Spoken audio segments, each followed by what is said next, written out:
Salvete discipuli, hodie spectamus lecturam sextam, sum and possum, complementary infinitive.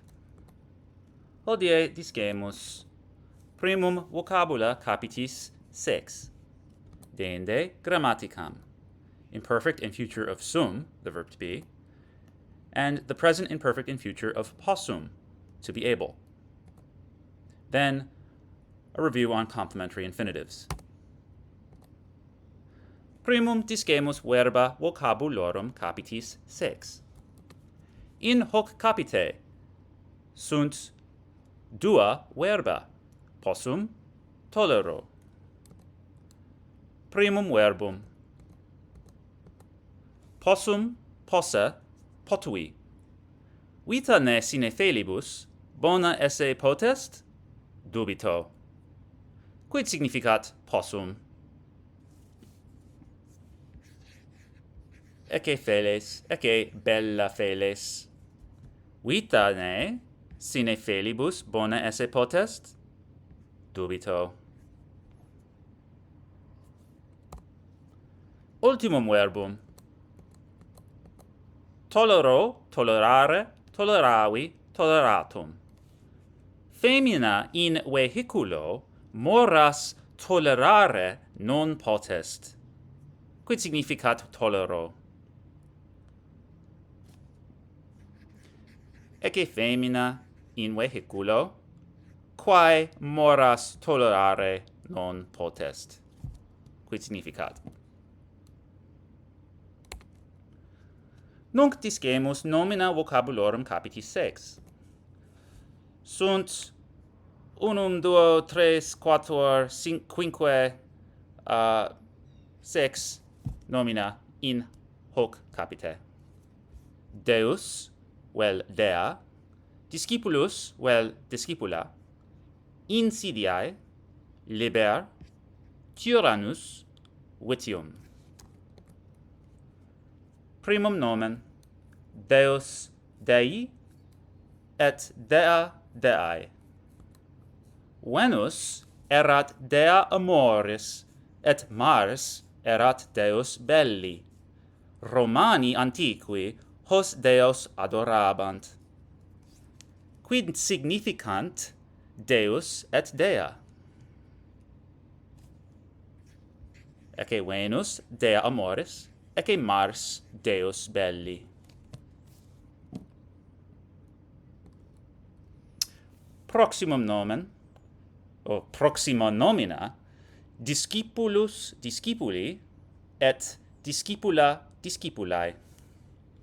Discipuli silentium conservant, tom discipulus manum tollit, magister igitor discipulum vocabit.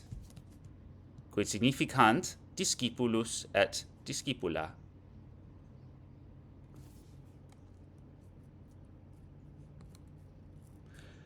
Proximum nomen, insidiae, insidiarum.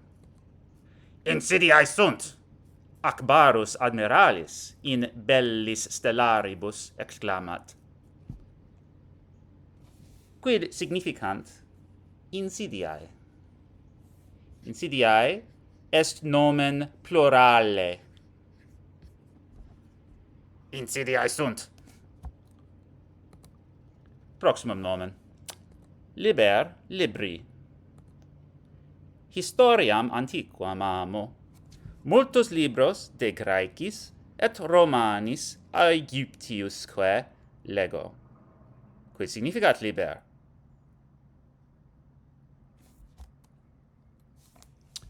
Ecce quatuor libri.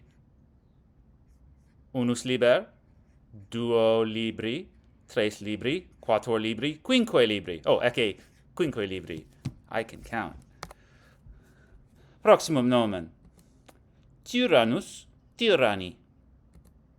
Brutus Cassiusque et alii senatores Romani cogitabant, si Caesarem non necabimus, Caesar tyrannus erit, et populus Romanus liber non erit. Quid significat tyrannus? ecce Caesar, ecce senatores, qui sic semper tyrannus, exclamant.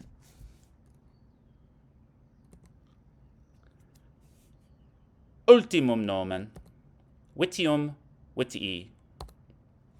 Tyrannus multa vitia saepe habent. Mea culpa.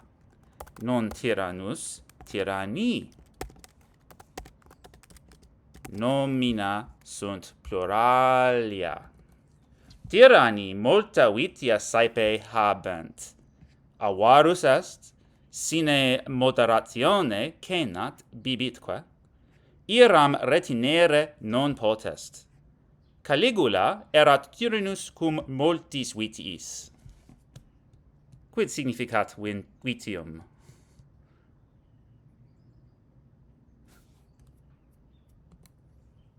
Nunc discemus adjectiva vocabulorum capiti 6. Sunt 6 adjectiva in hoc capite, in capite 6. Graecus, perpetuus, plenus, salvus, secundus, vester. Primum adjectivum. Graecus, Graeca, Graecum. Graeci deam sapientiae bellique Athenam. Romani manieruam vocabant. Quid significat Graecus? Hic nomen Graecus est substantivum. Proximum adjectivum. Perpetuus, perpetua, perpetuum. Monumenta Aegyptiorum antiquorum erunt, et remanebunt perpetua. Quid significat perpetuus? Ecce monumenta Aegyptiorum. Proximum adjectivum.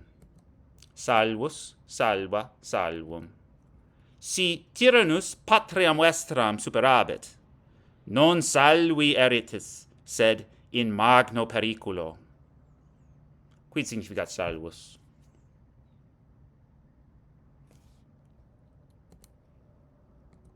Proximum nomen, secundus, secunda, secundum. Pauci nunc remanent, qui in secundo bello mondiali pugnabant. Quid significat secundus? Ecce veterani secundi bello mondialis. Quid significat secundus? Proximum, ultimum adjectivum, vester, vestra, vestrum. Si tyrannus patriam vestram superabit, non salvi eritis, et sed in magno periculo. Quid significat vester?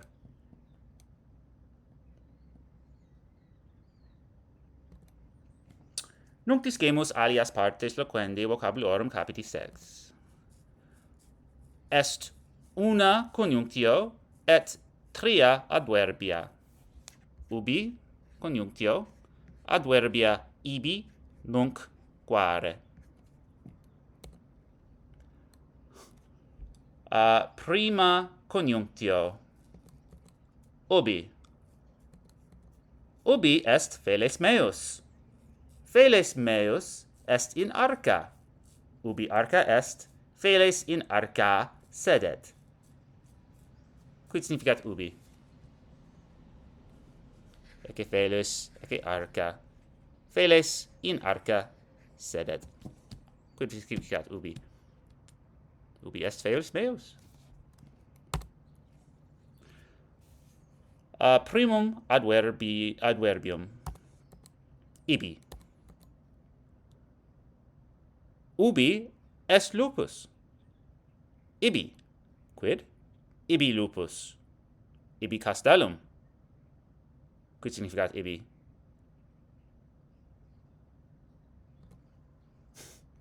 Proximum adverbium. Nunc. Hanc lectūram nunc videtis. Deinde caput sex in libro vestro legetis, et exercitationes preparabitis. Boni discipuli estis, quid significat nunc?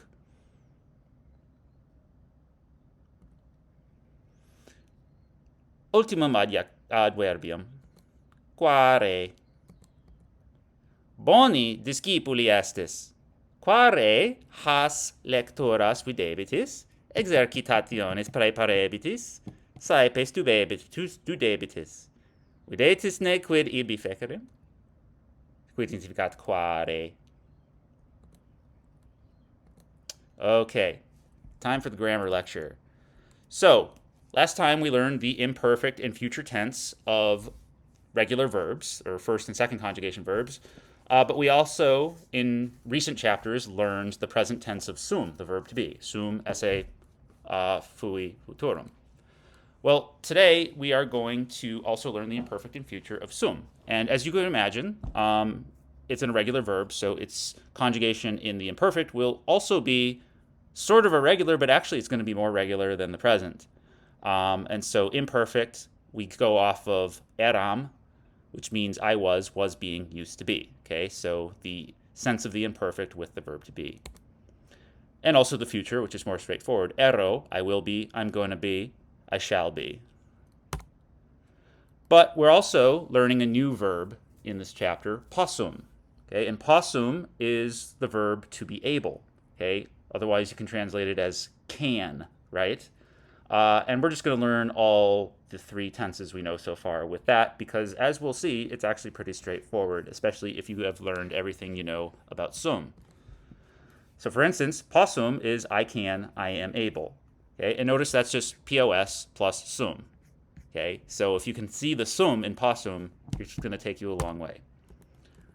And when you get into the imperfect and future, you see even more how simple it is if you know everything about sum, because the imperfect is just the imperfect of sum plus pot in the middle. Okay, so imperfect, I could, I was able, I used to be able. The future is the verb to be in the future with pot in the middle.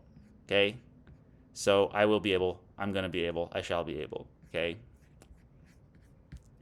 anyway. So let's learn a little more about possum. Okay, so we know sum in the present, and possum is just POS or POT plus the conjugation of sum in the present. So let's review sum in the present.